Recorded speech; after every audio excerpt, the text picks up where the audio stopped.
The first application of trig that we're going to be discussing after covering the basics in the last couple of videos is bearings.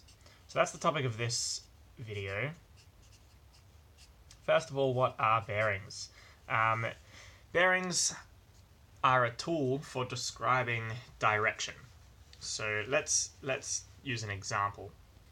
Let's say I've got a town here, town A, and I'm traveling from A to a town here, town B.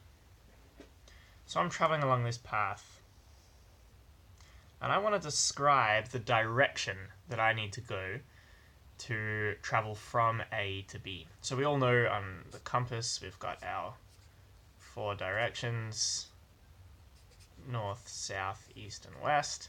So I might want to just describe the direction from A to B as being southeast.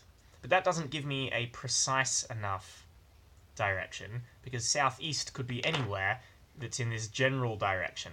If I want to be precise, I want to know exactly how to get from A to B, I need to be a lot more specific than that. And that's where the angles that we've been discussing over the last couple of videos come in with bearings. So I'm going to describe the direction of traveling from A to B in terms of the angle that that line creates. But hopefully you can see that there are 2 different angles I can use. And I'll explain what I mean by that.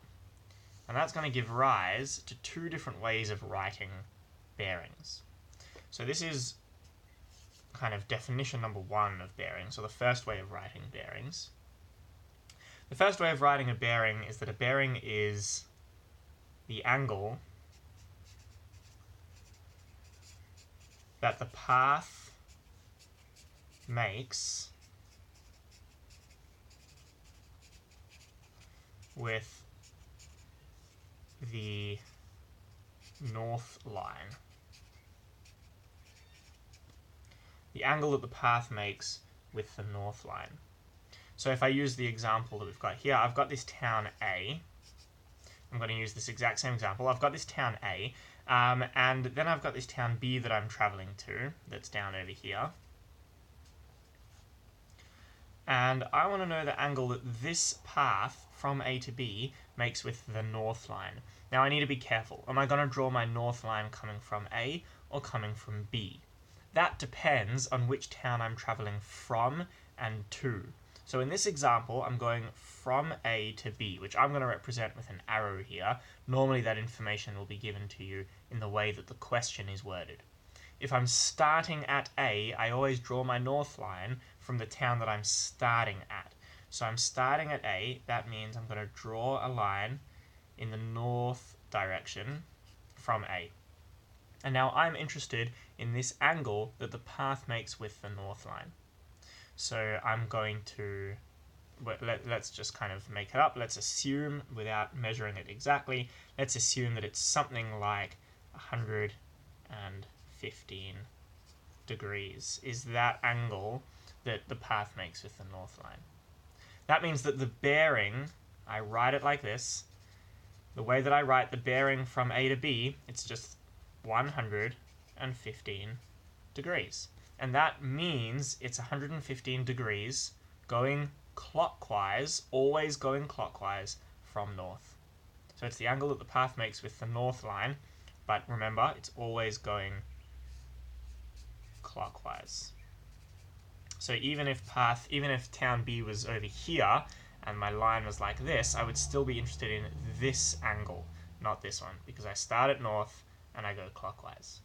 There is a second way of writing bearings, and that second way is instead of looking for the angle that the path makes with the north line, I'm going to look for the angle that the path makes with either the north or the south line.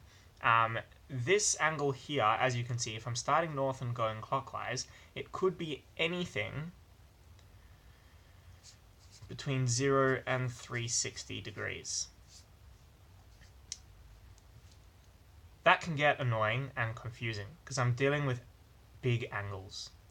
This second system of writing bearings uses a system that can only ever have a maximum bearing of 90 degrees. And let's see how that would work. I'm going to go through the example first and then write something that will help us explain it. So let's use these exact same two towns, A and B. And now, instead of drawing a north line from A and then finding the angle that the path makes with the north line, I get to choose. Do I want to draw a north line or a south line? And in this case, hopefully you can see that the angle that my path makes with my south line is going to be a smaller angle than it would make with the north line. So I want to choose south. So I'm going to draw my south line from A, and then my path from A to B. And now I'm interested in this angle here. So this second system of writing bearings tells me what I'm looking for is the angle that the path makes with either north or south, and the key here is that you get to choose whichever one it's closer to. The angle that that the path makes with either north or south. And there's one more step to it here. If I give you this angle here that the path makes with the south line, if all I give you is the angle, then you don't know whether the path is like this or it's the same angle coming off this way. So not only do I need to give you the angle that it makes, I also need to tell you where it's starting, north and south, and then I need to tell you which direction is it moving in from north and south. So here what's happening is this. I'm starting drawing my line directly south from A, and then I'm moving, in this case, in an anti-clockwise direction, or I'm moving towards the east. Now let's say that this angle in here is 65 degrees. The way that I would write this now, this bearing, and hopefully you can see that these two are exactly the same thing. The bearing, I write it like this. First I write my letter, either N or S, to say whether I've started at north or south. So in this case I've started south. Then I write my angle. So in this case it's 65 degrees, and I'm actually going to write that as, just a 65 degrees.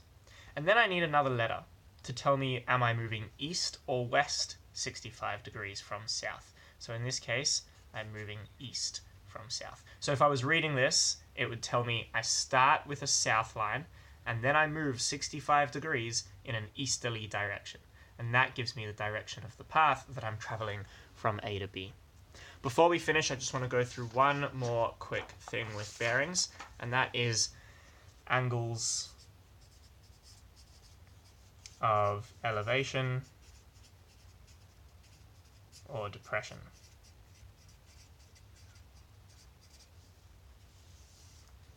Angles of elevation or depression are both always measured from the horizontal. That's the key. They're always measured from the horizontal. Elevation means that I'm starting from the horizontal and then going up. And depression, an angle of depression, means that I'm starting from the horizontal and going down.